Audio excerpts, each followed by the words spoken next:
On a tranquil afternoon in Washington, D.C., Joe Biden found himself seated in the comfortable confines of his living room, a space adorned with memories from his extensive career and cherished family moments. The walls were lined with framed photographs capturing significant milestones, Biden's moments in the Oval Office, candid family gatherings, and the laughter of his children and grandchildren. Sunlight streamed through the large windows, casting a warm glow over the room, yet a shadow of concern lingered in Biden's heart. His thoughts were primarily occupied by his grandson, Hunter, who had recently transitioned into young adulthood. At 20 years old, Hunter was a bright and ambitious young man, yet he struggled under the weight of expectations, both his own and those projected upon him by family and society. In recent months, Biden had noticed signs of emotional distress in Hunter, a gnawing anxiety that seemed to grow with each passing day. As his grandfather, Biden felt a profound responsibility to guide and support Hunter through this tumultuous period. Despite Biden's efforts to reach out, he sensed a distance between them, a barrier created by Hunter's reluctance to voice his feelings. Biden had established a trust fund for Hunter, intending to provide him with opportunities for a bright future. However, this well-intentioned gesture had morphed into a source of pressure for Hunter. He felt overwhelmed by the expectations tied to the fund, fearing that he would disappoint his family if he didn't utilize it in a way that met their hopes. That evening, Biden decided to seek counsel from two of his closest friends, Barack Obama and Donald Trump. Although their political paths had diverged, their friendship had endured through the years, forged in the crucible of shared experiences, challenges, and triumphs. Biden knew that their insights would be invaluable as he navigated this delicate situation with Hunter. As Obama and Trump arrived, the atmosphere in Biden's living room shifted to one of warmth and camaraderie. Biden greeted them with a smile, offering drinks and snacks, aiming to create a relaxed environment despite the serious nature of the discussion to come. After some light-hearted banter, Biden took a moment to gather his thoughts, aware that he was about to open up about a personal and sensitive issue. He began to share his worries about Hunter, expressing how he had observed the young man grappling with the emotional burden that accompanied the trust fund.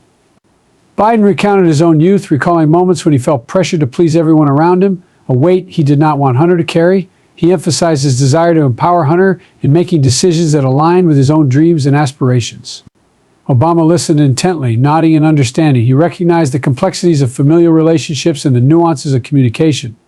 Obama suggested that Hunter should engage in an open dialogue with his mother about his feelings toward the trust fund. He emphasized the importance of transparent communication and maintaining healthy family dynamics. It's crucial for him to express that the fund isn't just about the money, Obama remarked. It's about honoring the intentions behind it and finding a path that respects both your wishes and his desires. As Biden absorbed Obama's words, he felt a sense of relief. It dawned on him that facilitating communication within the family might pave the way for Hunter to express himself without fear. He contemplated how he could encourage this open dialogue, but he also worried about Hunter's possible resistance to discussing his feelings. Listening to the exchange, Trump offered his perspective, emphasizing the importance of personal agency. Hunter shouldn't feel obligated to share something that isn't his responsibility, he asserted, his tone direct yet supportive. If you've left him that fund, it's his to use as he sees fit. Sometimes setting boundaries means being clear about what's right for oneself. Biden nodded in agreement, contemplating the wisdom in Trump's statement. He felt a growing sense of clarity about how to approach the situation with Hunter. Maybe we should encourage a family meeting, he suggested, the idea forming in his mind. It could provide an opportunity for everyone to share their thoughts and feelings openly. Obama acknowledged the proposal, noting that such a meeting could demonstrate to Hunter that his family valued his opinions and was committed to understanding his perspective. Trump, in turn, expressed his support for the idea, reinforcing that Hunter should never feel guilty for being in a favorable financial position. It's about empowerment, Trump added. He should feel proud of his circumstances. With newfound resolve, Biden decided to reach out to Hunter, hoping to create an environment where the young man could express his feelings without judgment. He wanted Hunter to know that he was not alone in navigating the complexities of life and that his family was there to support him through thick and thin. A few days later, Biden called Hunter, his heart racing as he prepared to share his thoughts. He approached the conversation with sensitivity, expressing his concerns and emphasizing that the family was always there for him. Biden invited Hunter to consider having a family meeting, explaining that he hoped it would be an opportunity for everyone to express their feelings regarding the trust fund and any other matters on their minds. Hunter, who had been grappling with his emotions, felt a mix of anxiety and gratitude. He appreciated his grandfather's concern, but he also felt uncertain about how to address the pressures he faced. After some hesitation, he agreed to the family meeting, recognizing that it could provide him with a chance to share his feelings.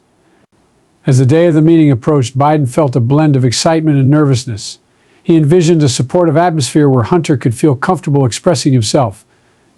To set the stage, Biden decorated the backyard with twinkling lights and arranged a table adorned with fresh flowers, creating a warm and inviting setting. When family members began to arrive, Biden noticed a mixture of expressions, some cheerful, others apprehensive. Each person carried their own thoughts and feelings, eager yet anxious about what lay ahead.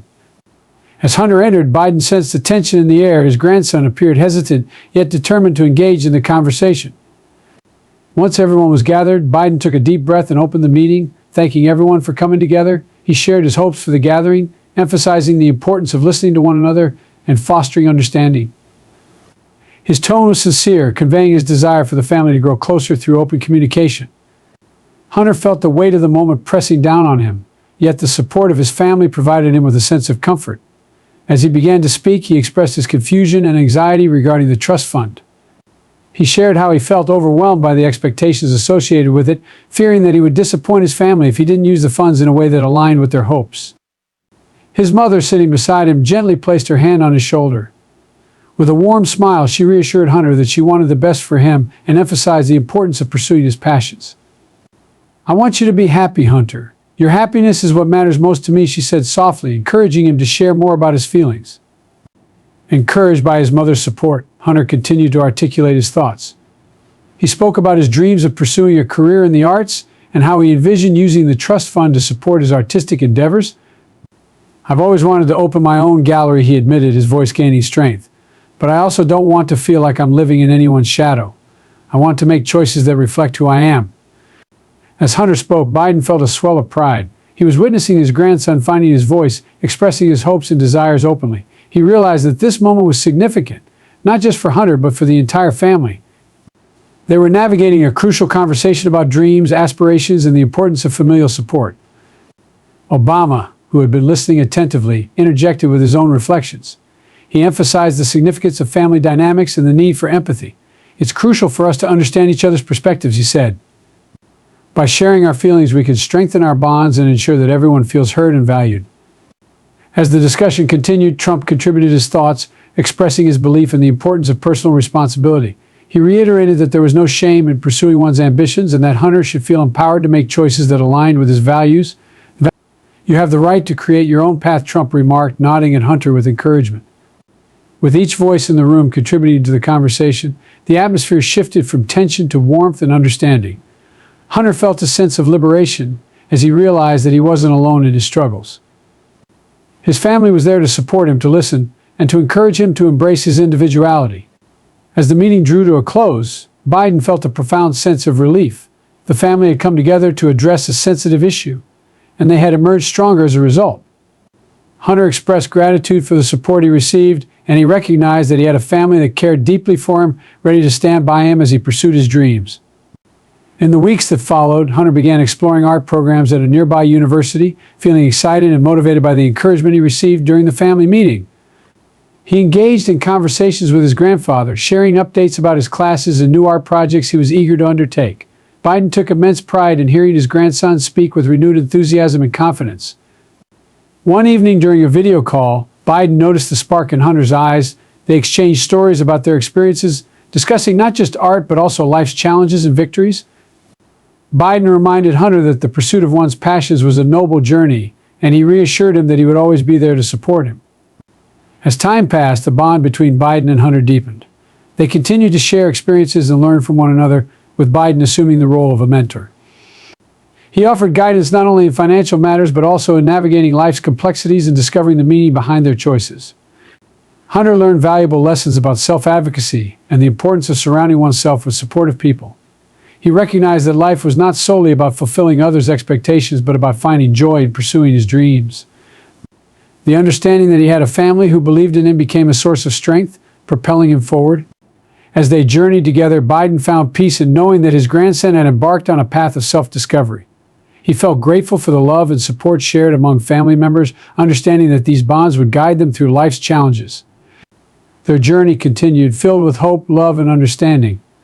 Biden watched proudly as Hunter pursued his artistic endeavors, each step reflecting the courage and confidence he had gained. The legacy of family love and support became a guiding light in their lives, adding meaning to every moment they shared.